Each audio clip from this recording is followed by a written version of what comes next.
Hi, I'm Joe Perdor with Wisco Lift. I'm doing a video series on chain slings, and this would be part 2.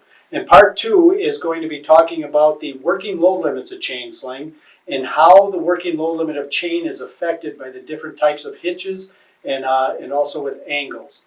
But we're going to start first with single leg chains. So let's say we're going to pick up a bundle of steel or an item that already has a lifting point or a lift lug on it, and you're going to do just a vertical hitch or a straight pull. And you're going to be using a 9/32 chain, which would have a working load limit of 4,300 pounds. So basically you're going to hook your chain into your lift lug, and then that will be hooked to your crane. So that would be a vertical hitch, and you would have a vertical hitch tag. You would have a tag on the chain sling stating 4,300 pounds. Nothing has changed because that is your vertical hitch capacity. Now, if you don't have a lift lug on the item you're going to lift, and you are going to choke the chain sling around the load, so you're going to take your chain sling and you're going to wrap it around the item you're going to lift and choke back into the chain and then lift, you now have introduced angles to the chain sling. So you now have an angle here, you have an angle here, and you actually have an angle at this point here. So now you've introduced angles to the chain, and so that reduces the capacity because it adds stress to the chain. And so normally in a choker hitch, you would reduce your capacity by 20%.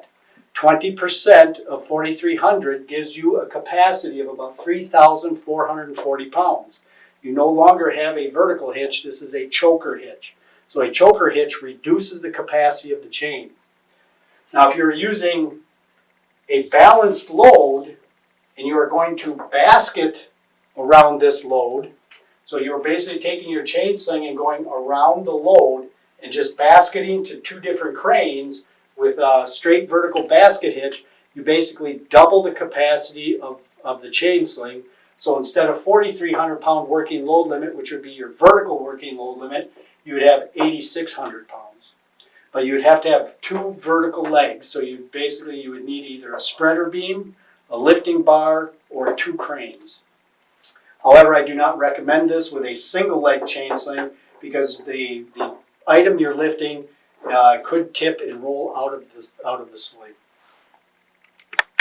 So in the next portion of this part 2, we are going to talk about two-legged chain slings and how the angles and the different hitches affect the working load limits of a two-legged chain sling.